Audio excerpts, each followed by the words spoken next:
We have a little bit of a special engine here today. This is a Weeden 43. I've done lots of Weedens on my YouTube channel before, but this one is a little bit special. I was really lucky to get this. This came from my very good friend Stuart Owens in America. He was sending out his collection, and he said, was I interested in having this one?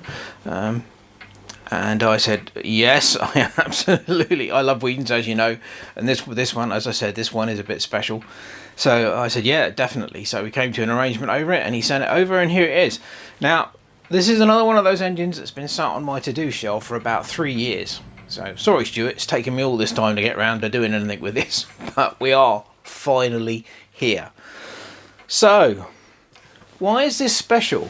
Well, the Weeden 43 was first manufactured by Weeden in 1896.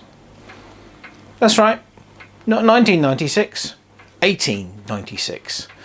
So if my math is correct, that would make this 128 years old, if it's one of the first ones.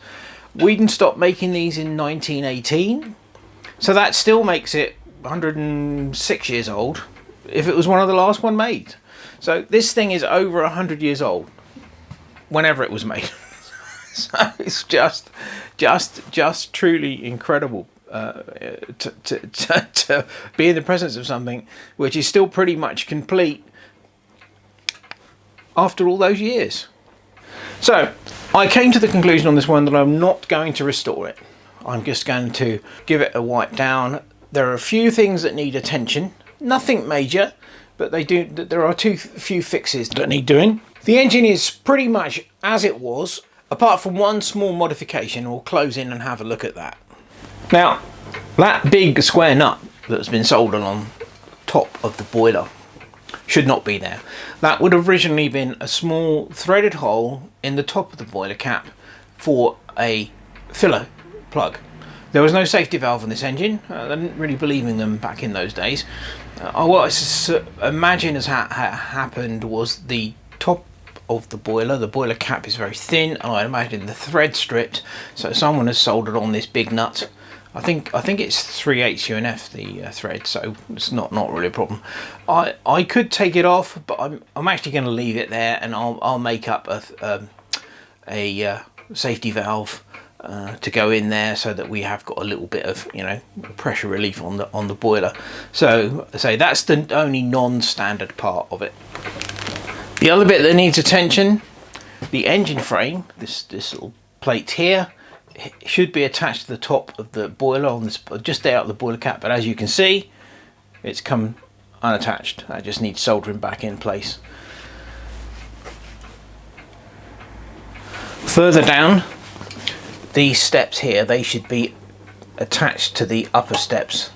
That little bit, that should be soldered onto there, and this railing should be attached here, and that's come adrift, and this bottom railing should be attached there, and that's also come adrift. So they need fixing. I don't know whether this is the original burner. It could well be. Looks about right, but I don't know. I've not seen a picture of the original burner on one of these, so I'm not sure. The only other thing is the firebox. This is loose. Now basically the way it's attached, I don't know whether you can see, but there are some wooden blocks, one there, one there, one there, and one on that side, that are I think probably panel pinned to the base, and then panel pins go through the firebox here, one at the side, one on that side, and one on the other side, and that's what holds the firebox and the boiler, the actual entire engine, down to the base. So that needs sorting out. But as I said, I have no intention of doing any restoration work on this. I simply want to leave it as is because it's so old, and the brass boiler is in pretty damn good condition. Yeah, considering its age and everything, I think we'll just leave it as is. But I'm always fascinated when you get engines of this age that are still intact and hopefully still work. So I'll get on and do the little repairs that are needed, and then we'll we'll see if we can get it running. Well, it's now about 4 hours later since the first video clips that I shot on this engine, and I've spent those 4 hours in the shop basically repairing stuff and manufacturing stuff that was necessary to get this thing working. So we'll start from the bottom firebox up. There were, as I said, it was very loose, and there were actually three. There weren't four. There were 3 panel pins holding the firebox to some wooden blocks that are basically panel pinned to the base. Now, I don't know whether they're the original mounts. I don't think they were. The wooden blocks just look like bits of scrap that have been put in there for that purpose. So 3 of them were loose. So I removed the pins, removed the actual blocks, sanded them down, and then I simply put them back in place with exactly the same size panel pins, but I used brass ones this time, and I also glued them down onto the base. So it's all pretty sturdy and firm now. So that was the base sorted out. Then next up was, let's close in a bit. I don't know how well you can see this, but the engine frame solders onto the top cap of the boiler, and that had come away. The steam pipe had also come away. I didn't realise that, and there was a little kink in it up there, and I've straightened that out as best I could. Resoldered both, had to line it up by eye, but it's okay. So that was that. Yes, so the stairs, there was quite a lot to do on the stairs. Yeah, so the bottom stairs had come away from the top part, and that needed to be resoldered there. This bottom handrail needed to be resoldered there, and this top handrail needed to be resoldered there. That's all been done, and that's all nice, and this is all nice and firm now, and exactly where hopefully it should be. Now, I manufactured a safety valve for it. It's probably the first time in its entire history that it's ever had a safety valve, but I could have just manufactured a simple bolt to plug in, but I thought, well, it's fairly easy to make a safety valve. This is the standard sort of sprung type, so this bit moves up and down, a little spring in there. Obviously, it never ever had a safety valve, so it doesn't really matter what it looks like, because there's nothing to go by. Interestingly enough, the cylinder here is a double action. It has steam inlets at the bottom and the top. It's only being used in single action mode with this particular boiler, but it is a double action. It is a double action cylinder. And the other thing I did was I made an air adapter for it as well, because I wanted to try running it on air before I attempted to steam it, just to see whether it would run, and if I got the little engine plate lined up correctly. And my God, it's unbelievable. As I said, I lined all this up by eye, and I've oiled everything. I put steam oil in the cylinder, and I've used my normal 3-in-1 lubricating oil on the rest of it, and it's all free. It all moves nicely. I didn't do anything other than that. Put the nut on that holds the spring on. Oh, I had to straighten the cylinder retaining shaft. That was bent, but that was a very gentle bit of bending back to get that straight. Connected the compressor up to it. This thing will run down to 5 psi. Now, I've got modern engines which won't run down to that. This is absolutely incredible. You can basically blow into it and it will run. It's that good.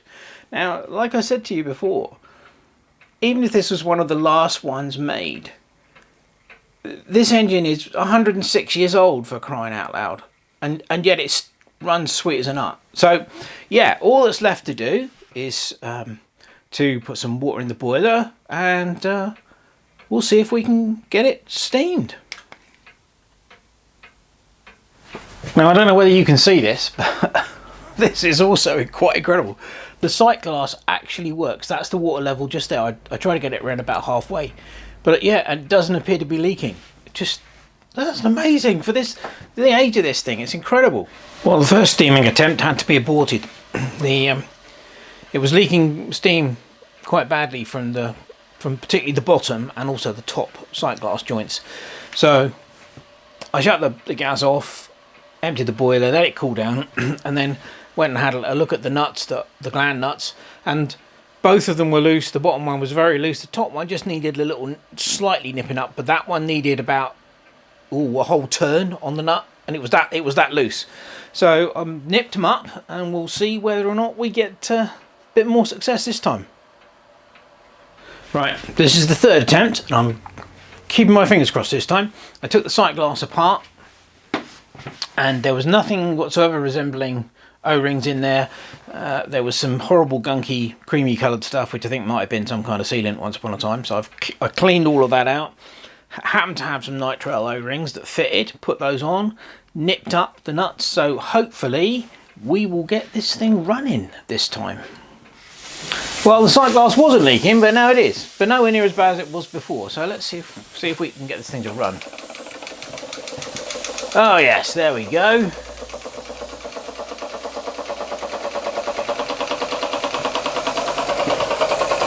Let's turn the gas down a little bit. Oh, that's not bad, is it, really?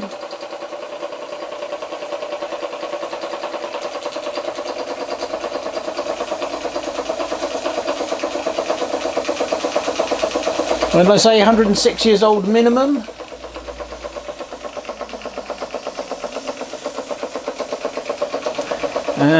Maximum, what is it, 1896, 128. This could be 128 years old. And it's running on its own steam.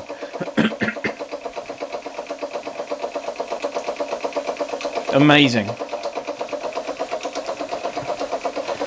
Look if the whistle works. Can't remember whether I tried this under air or not.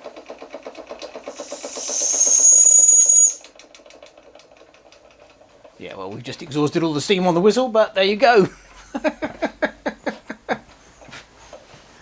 Now the whistle works as well. I'm well impressed with that.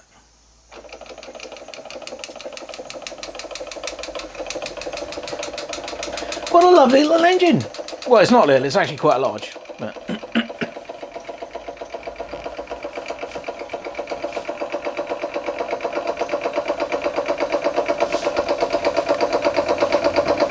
well, thank you, Stuart. I hope you're watching this. I really appreciate you letting me have this engine.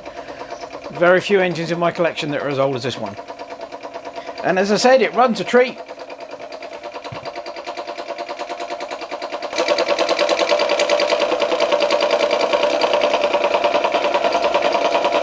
Absolutely lovely.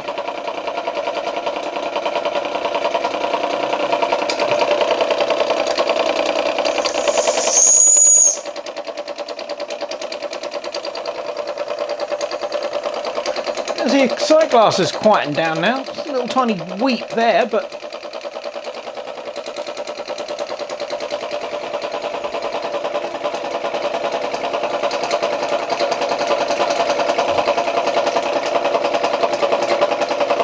oh, I'm well impressed with that. That is really nice.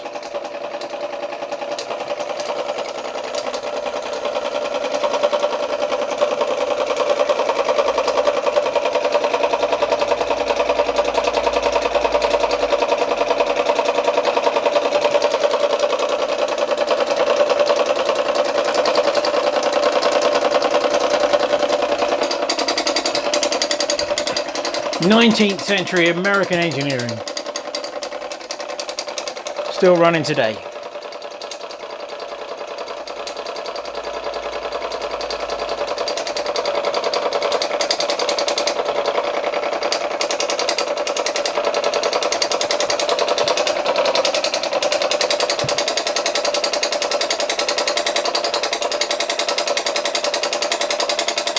Superb.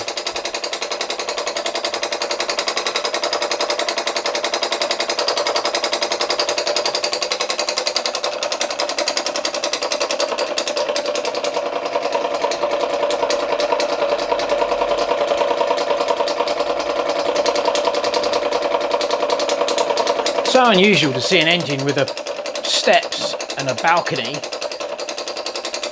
Just makes it that little bit different.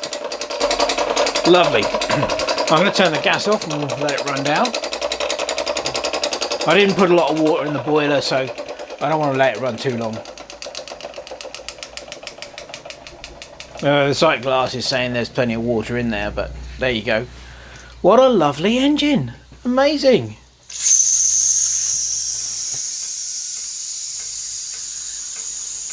Oh, I'm so pleased to have this in my collection. It's just a fantastic piece of American model steam engine history. Fantastic. Wonderful, wonderful engine. Anyway, hope you've enjoyed the video, and as always, thanks very much for watching. Cheers.